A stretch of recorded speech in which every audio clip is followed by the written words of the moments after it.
Hello, my dear friends, and welcome back to our channel Mysterious Untold Books. Introduction. Your journey toward mastering a new language begins with a simple yet profound truth. Anyone can learn to speak any language, regardless of age, background, or previous language learning experiences. Many of us have tried and failed to learn languages in school, convinced that we simply don't have the language gene or that we're too old or too busy to succeed. These beliefs couldn't be further from the truth. What truly separates successful language learners from unsuccessful ones isn't intelligence or special talent. It's passion and approach.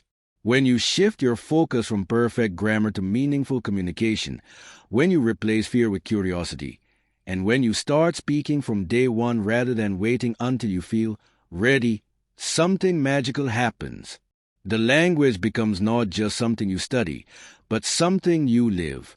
This book will show you exactly how to make this shift, providing practical techniques that have helped thousands of ordinary people achieve extraordinary results in their language learning journeys. Chapter 1. Action-Oriented First Chapter Title. Language learning myths can be more powerful barriers than the actual challenges of learning a new language. They create mental blocks that prevent us from even trying. The truth is that anyone can learn a language. There are no valid excuses, only misconceptions that need to be addressed. Take the common belief that adults are at a disadvantage compared to children when learning languages. While this seems like common sense, no scientific study has ever proven this to be true. Adults actually have numerous advantages over children. We already understand how communication works, we have existing vocabulary and language concepts to build upon, and we have clear motivations for learning. Julie Ferguson's story perfectly illustrates this point. Despite being severely deaf and partially blind, Julie has managed to learn 5 languages plus the basics of several others. Her journey began with difficulty. Her first French class ended in tears because the teacher didn't know about her hearing problem and conducted the lesson entirely orally. Yet Julie persisted, finding ways to work around her challenges, such as requesting that listening examinations be conducted with a real person reading the script so she could lip read. Rather than give up, Julie adapted. She became more confident about asking for things to be repeated or written down. By the end of university, she had learned 3 languages. Since then, she has studied basic Gaelic and even Japanese. In just a few months, despite her condition making it difficult, she learned hundreds of kanji, Japanese characters, and even started speaking Japanese. Today, Julie can haggle for French books in a street market in France, shop for tea in Sweden, and has spent over half an hour discussing, in Spanish, the state of the world with a little old lady in Barcelona. Julie's story demonstrates that our perceived limitations are often just that, perceptions, not realities. If someone with severe sensory disabilities can master multiple languages, what excuse do the rest of us have? Age, lack of talent, busy schedules. These are not true barriers but mental constructs we build to protect ourselves from fear of failure. The path to language fluency begins with dismantling these myths. When you recognize that there is no language gene, that adults can be excellent language learners, and that even busy people can find time to practice consistently, you remove the first and most significant barriers to success. Many successful language learners face the same doubts at first, but they push past them by focusing on what they could do rather than what they couldn't. Remember, the only real failure in language learning is not trying at all. Whatever challenges you face, someone before you has faced similar or greater obstacles and succeeded anyway.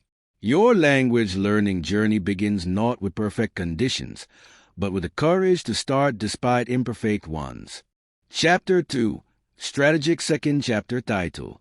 Setting specific language goals with clear deadlines is the difference between vague daydreams and actual achievement. Most people approach language learning with nebulous intentions like learn Spanish someday and consequently make little progress. A better approach is to define exactly what you want to achieve and by when. Consider the Common European Framework of Reference for Languages, CEFL, a comprehensive guideline used across Europe for language evaluation. This system defines 6 levels from a 1, beginner, to C2, mastery. On this scale, fluency begins at level B2, which is defined as being able to interact with degree of fluency and spontaneity that makes regular interaction with native speakers quite possible without strain for either party. This doesn't mean perfect mastery. You can still have hesitations, an accent, and struggle with complex topics. But it does mean comfortable, natural conversation. For Moses McCormick, a well-known polyglot who can communicate in about 50 languages, setting specific goals meant going to extraordinary lengths. When trying to improve his Hmong, an Asian language rarely known to Westerners, Moses discovered that online chat rooms were his best option for consistent practice. However, he encountered a challenge.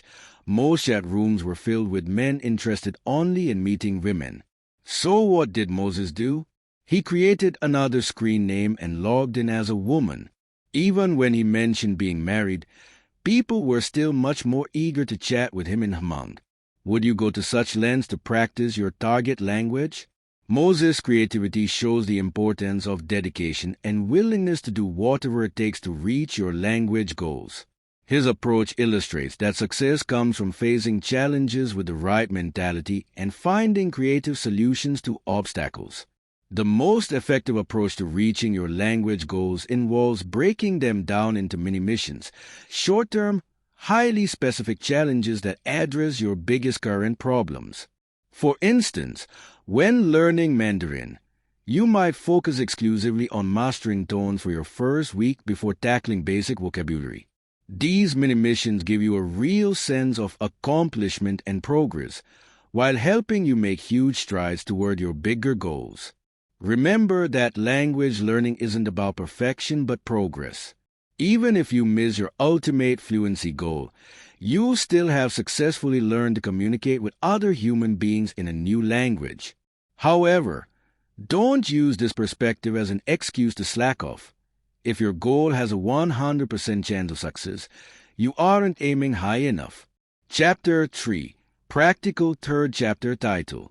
Memorizing vocabulary efficiently requires techniques far beyond the rote rehearsal methods we are typically taught in school. Traditional approaches like repeating der Tisch, the table, dozens of times might help you recognize words briefly, but they rarely enable you to produce them spontaneously when needed. The key is to create memorable associations that stick in your mind permanently. The keyword method is one powerful technique that creates vivid mental connections between foreign words and familiar images. For example, to remember the French word gare, train station, you might imagine Garfield the cat frantically running to a train station, late for his train to a lasagna eating championship. The word gare sounds like Garfield, and his ridiculous mental scenario is much harder to forget than simple repetition.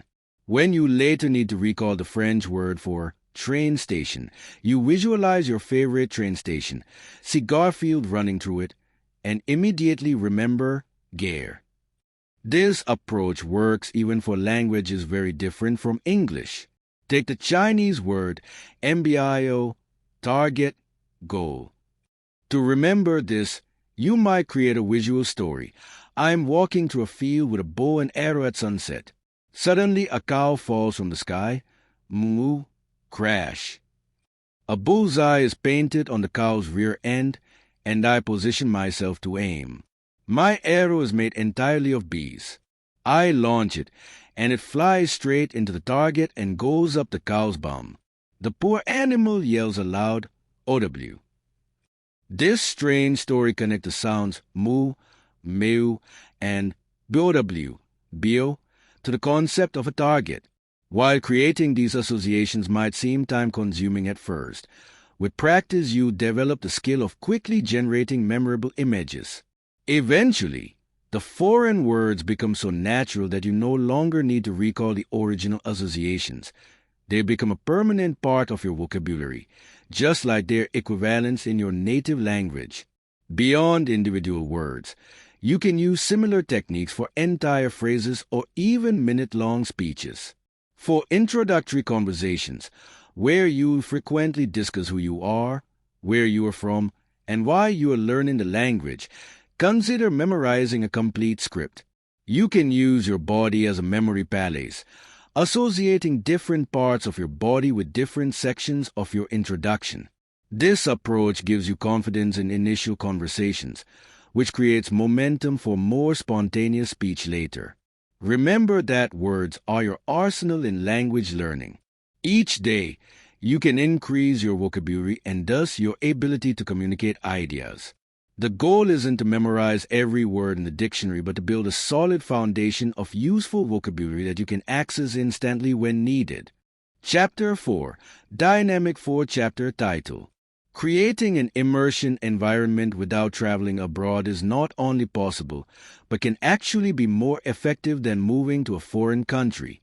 Many people believe that living in a country automatically leads to language acquisition, but this is a dangerous misconception.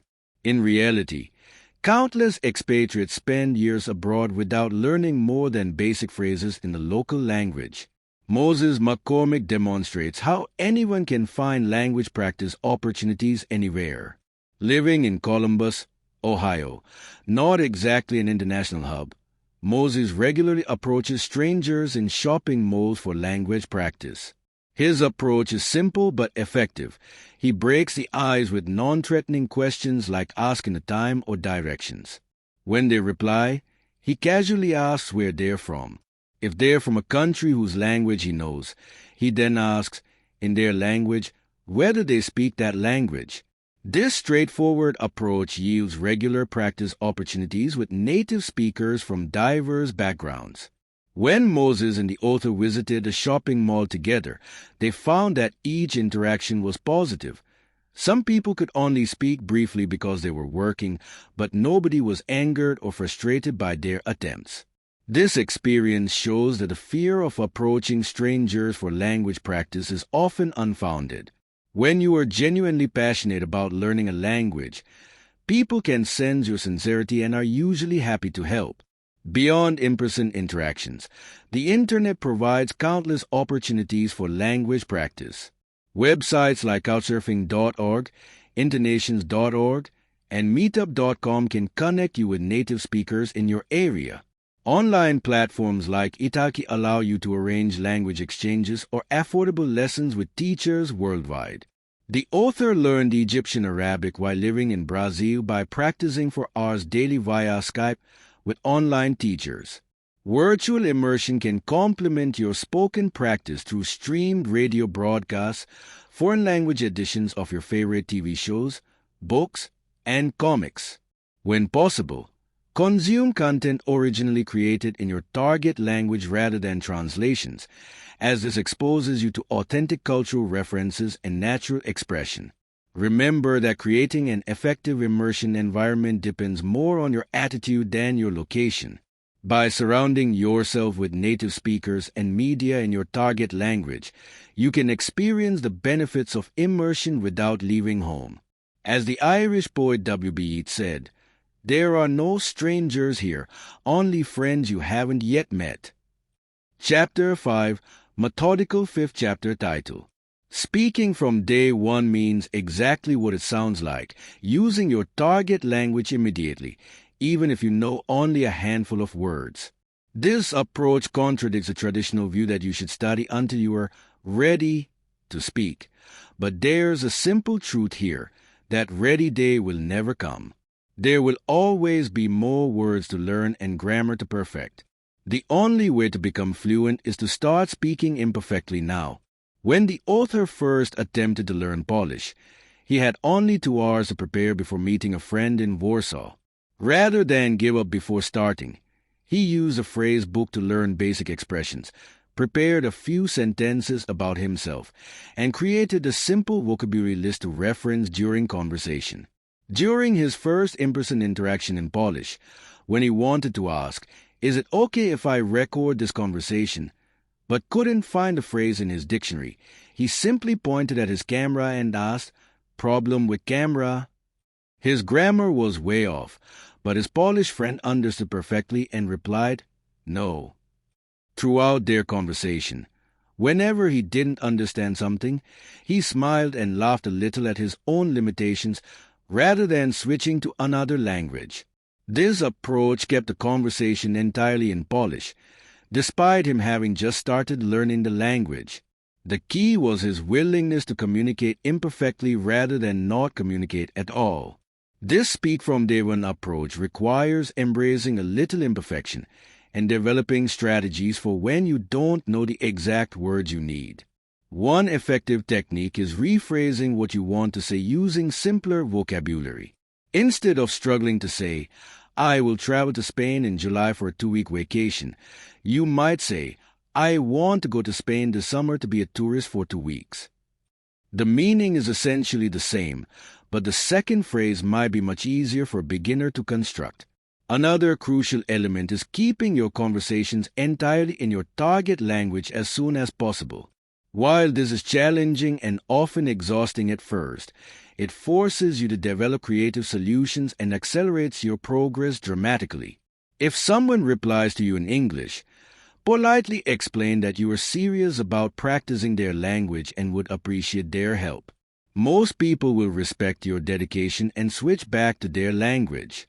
Remember that the biggest mistake in language learning isn't using the wrong word or making a grammatical error. It's not communicating at all. Don't wait until you feel ready. Start speaking today. Embrace imperfection, and you will be amazed at how quickly your skills improve through practice. Thank you for listening. Audiobook by Mysterious Untold Books.